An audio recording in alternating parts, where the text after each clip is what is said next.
aquí abriendo el programa desde Paracas. Señor Benavides, gracias por estar aquí. Muchas gracias por la entrevista. ¿Quién lidera o quiénes lideran esta campaña de destrucción en contra de los empresarios? Yo quisiera comenzar por decir claramente que esta conferencia anual de ejecutivos lo que pretende, y por supuesto estamos absolutamente convencidos, que tenemos que luchar contra la corrupción. Todo el sector privado lucha contra la corrupción, no aceptamos la corrupción. Cuando a mí se me ha preguntado sobre el señor Ricardo Briceño y las investigaciones a la CONFIEP, yo he aclarado que esto se dio en el año 2011, producto de unos aportes que hicieron más de 30 empresas para poder financiar una campaña en favor de la empresa privada, para aclarar conceptos. Ustedes comprenderán que la CONFIEP, su principal objetivo es promover la empresa privada formal, la empresa privada decente, la que está en contra de la corrupción. Nosotros hicimos esa campaña y por supuesto RPP y todos los medios recibieron nuestros spots publicitarios. Y ahí es donde comienza que la Fiscalía sostiene que hay dineros de esa campaña que fueron dirigidos a una candidata presidencial. Cosa que nosotros hemos demostrado con todos los ingresos bancarizados, todos los egresos bancarizados, y sin embargo siguen mencionando el nombre de la CONFIEP. Y del señor Ricardo Briceño, cosa que nosotros rechazamos. Y en ese sentido es que nosotros decimos acá no hay pues ninguna lógica, solamente puede ser una campaña para desvirtuar y destruir a un sector tan dinámico como es el sector privado peruano. Le preguntaba quién podría estar detrás de esta campaña y con qué fines además. Definitivamente, acá nosotros no estamos diciendo que el Ejecutivo o el Legislativo está en contra de nosotros, pero definitivamente la Fiscalía se excede en seguir mencionando a la CONFIEP cuando nosotros ya hemos aclarado absolutamente todo lo que se nos ha consultado. Nosotros hemos ido a la Fiscalía, el señor Ricardo Briceño ha ido, se han entregado 23 files con todas las facturas y se sigue mencionando a la CONFIEP y se le sigue investigando al señor Ricardo Briceño. Esa es la parte que nosotros insistimos, que es un exceso y que por lo tanto no puede ser entendido sino como una campaña en contra del sector privado. Algún malpensado, y este es un país de malpensados, en cierto sentido, podría pensar que cuando usted se refiere a una campaña de destrucción en contra del empresariado, se está refiriendo a que investigar podría ser lo mismo que esta campaña. Es que eso sería si es que nosotros no hubiésemos acudido a todas las sesiones y si es que no se nos hubiese investigado. Por supuesto que se nos ha investigado. Acá nadie tiene corona. Todos tenemos que ir a una citación de la Fiscalía. Pero a la hora que queda demostrado tangiblemente, bancarizado todo, y nos siguen mencionando, pues ahí es donde yo llamo la atención. Nosotros queremos justicia para todos, sin preferencias a nadie. Y nosotros iremos a la Fiscalía las veces que sea necesario. De hecho, apareció una relación de empresarios, así es, alrededor de 500, que tienen que comparecer ante el fiscal José Domingo Pérez, y entre esa lista figura su nombre. ¿Usted va a colaborar con la justicia? Pero por supuesto, no solo eso, sino quiero aclararle que la razón que se me convoca a mí es porque se convocó a una reunión en las oficinas de Compañía Minas Buenaventura, y entonces me convocan a mí para que yo testifique. Muy bien. El problema es que yo no fui a esa reunión y me siguen citando, porque yo estaba de viaje. Entonces, yo, por supuesto, iré. Y diré, lo harán además porque fue en su empresa. Y diré, bueno, yo trabajo para Compañía Minas Buenaventura. Buenaventura es una empresa listada en bolsa, ¿no? Y tiene muchísimos accionistas. Claro, fue convocada en las oficinas de Buenaventura y seguramente me preguntarán, si señor, usted, ¿qué escuchó en esa conversación? No pude escuchar nada porque estaba en el extranjero. ¿Cuál es el mea culpa, digamos, ahora como presidente de la CONFIEP, en nombre del empresariado? Porque definitivamente algo malo pasó. Quiero decir que, si bien es cierto, el empresariado apoyó con coherencia una campaña presidencial como la del 2011 porque iba en la línea de la defensa de la empresa privada, cosa que no tiene nada de malo. Sin embargo, hubo la penetración de Odebrecht, que es cierto, en ese momento, 2011, no se sabía lo que se sabe hoy, eso es verdad. Pero, ¿qué fue lo que pasó al final? Fíjese, lo que pasa es que los medios de comunicación siempre les gustan pues las pepas, ¿no? Y no hablan lo que nosotros mencionamos ayer en nuestro discurso introductorio. En la CONFIEP nosotros hemos conformado el Consejo Privado Anticorrupción y estamos permanentemente monitoreando todos los hechos de corrupción que puedan haber público-privado, público-público y privado-privado. Hemos promovido la dación de una ley para evitar y luchar contra la corrupción privado-privado. Nosotros hemos hecho un planteamiento conjuntamente con el BID en la cumbre de presidentes en febrero de este año, esencialmente en lucha contra la corrupción. El sector privado está permanentemente monitoreando el tema de lucha contra la corrupción. Nosotros estamos absolutamente comprometidos en la lucha contra la corrupción. En lo que no estamos de acuerdo es que en los excesos que puedan haber de judicializar todo, porque la verdad es que tampoco es que tenemos el tiempo para estar defendiéndonos permanentemente. Acá lo que tiene que haber es una presunción de inocencia y por supuesto que nos demuestren si es que han habido delitos y aquellos que delinquen pues tendrán que pagar sus cuentas. Nosotros estamos con la conciencia absolutamente tranquila. Ahora, hay quienes dicen que este exceso, como se le llama en cierto sector, de las decisiones del juez Concepción o del fiscal José Domingo Pérez, o tienen asidero en, por ejemplo, porque esto es un caso que ha envuelto pues empresarios, políticos, es un caso de dimensiones desproporcionadas. Y periodistas, ¿eh? Por cierto. Por favor, no dejemos de mencionar a todos los sectores. Otorongo el problema, no come otorongo. No, y el problema es que el tema de la corrupción es un problema de la sociedad peruana. Acá nadie se puede poner de perfil.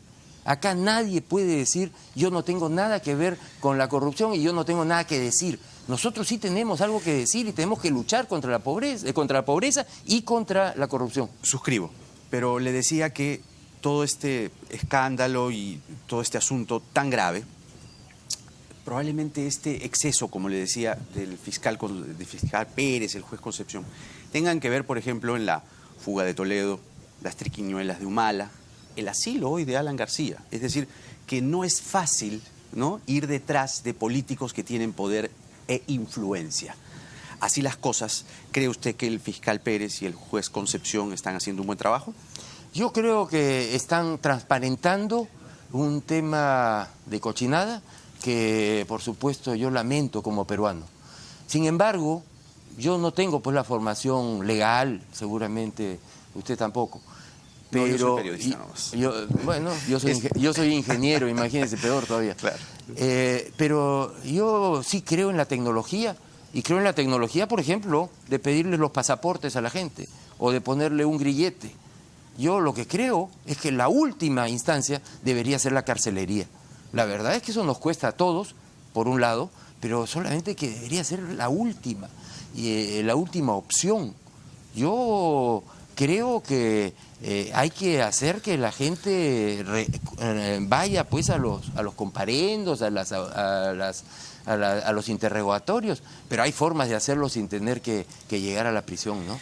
¿Cree que estuvo bien que Alan García se fuese a la residencia del embajador del Uruguay? Fíjese, eso es cuestión de opinión. Me interesa la suya. Lo que creo es que Alan García es un hombre que ha sido 2 veces presidente del Perú, ha venido a una citación que la frustran inmediatamente y que inmediatamente le dan el impedimento de salida. Suena a coincidencias, ¿no? Sin embargo, esa pregunta hay que hacérsela a Alan García, no a mí. ¿Será, digamos, en parte entendible para usted que haya tenido que tomar esa decisión comprendiendo que se frustra la audiencia y además que corre el rumor de que podía caerle una detención preliminar? Bueno, ¿podría entenderse? Yo hubiese pensado que le pedía el pasaporte nada más al señor Alan García, o le ponía un grillete que iba a tener que ser grande, pero un grillete, nada más. Un grillete grande, sí, bastante grande quizá. Sí. Pero con el grillete y todo podría haber ido a pedir asilo igual. Bueno, no lo sé. Yo creo que el pedido de asilo es un derecho de cada persona, ¿no? ¿Es entendible entonces? Entendible en el sentido de que él puede haberse sentido vulnerado. ¿Sí? pero yo no tengo por qué compartir eso con él. ¿Hizo mal o hizo bien? Bueno, yo creo que Keiko Fujimori ha demostrado con una gran integridad enfrentar a la justicia.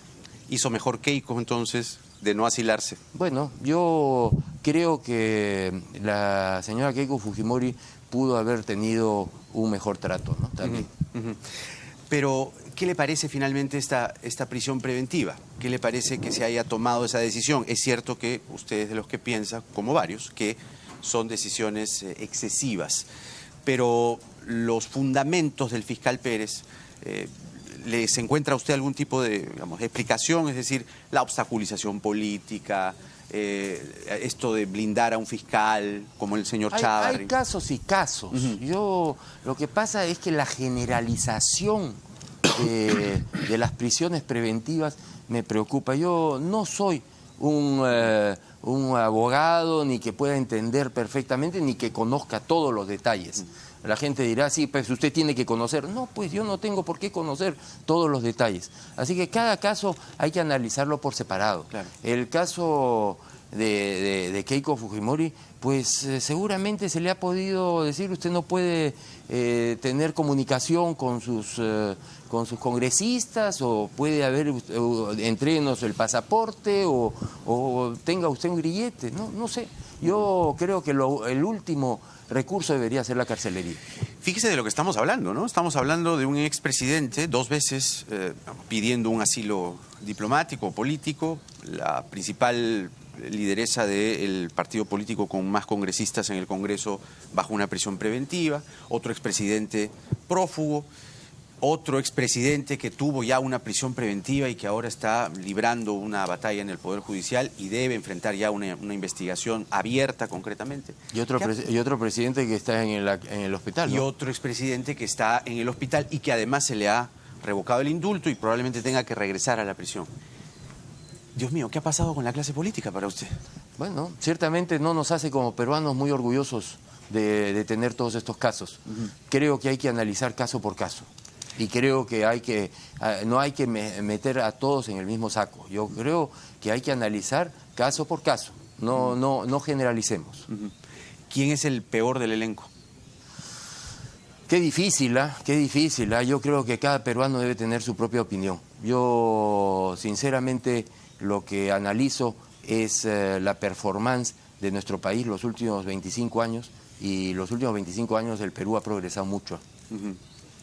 Ahora, el asunto es que nos hemos quedado sin elenco. Es decir, no hay elenco, digamos, que tenga algo que decir o tenga alguna alternativa, un horizonte de aquí al 2021, y eso sin duda podría generar ciertas alertas, cierta preocupación en el empresariado, porque, vamos, ¿quién va a gobernar este país en el 2021 para usted?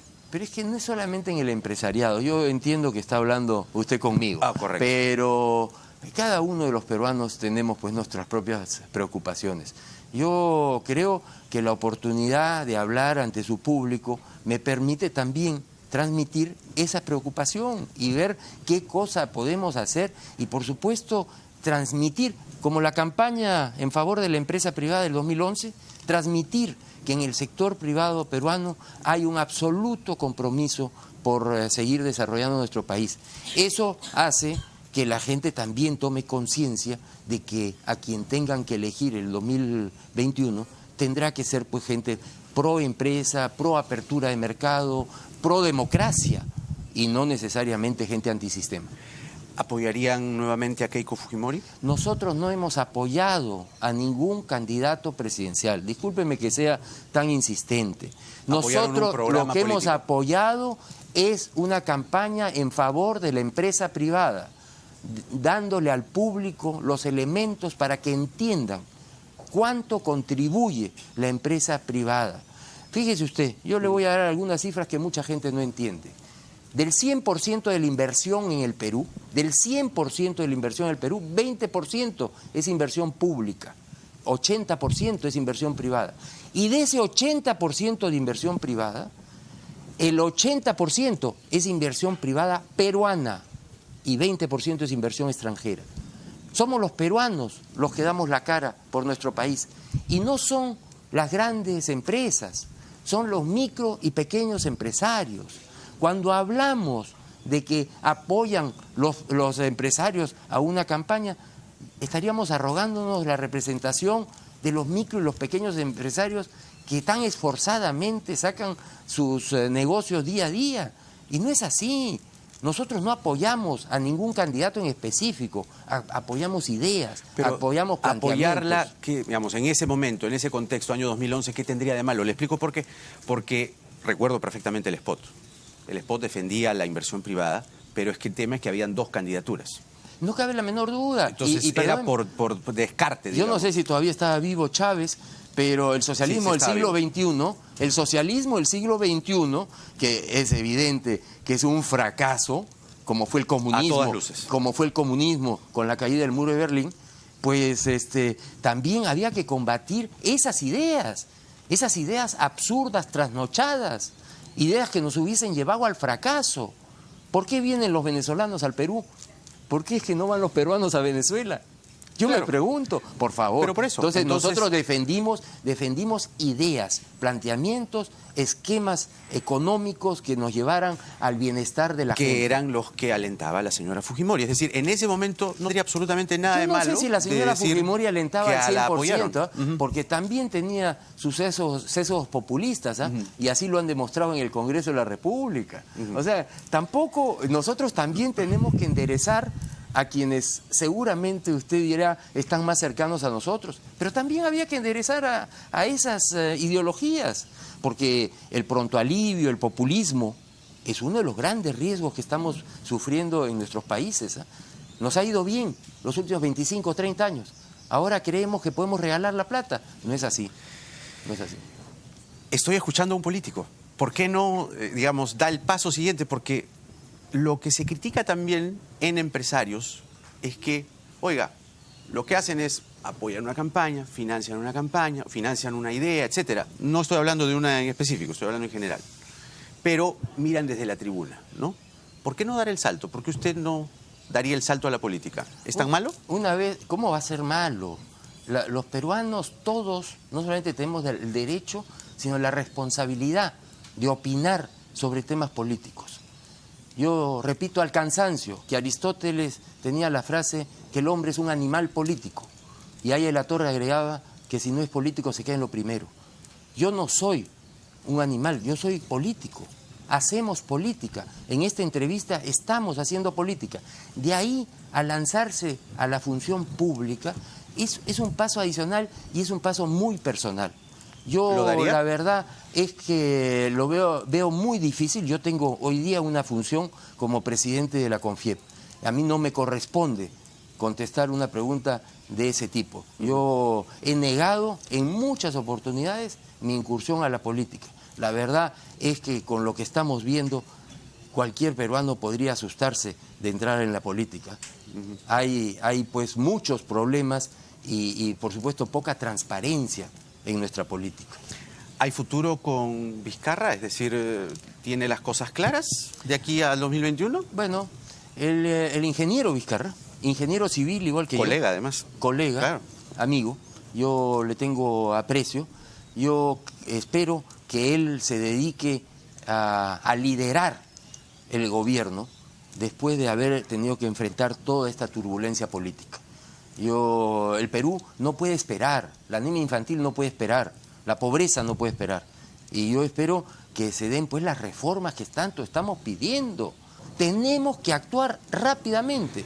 Pero el presidente tiene alrededor de 60% de aprobación.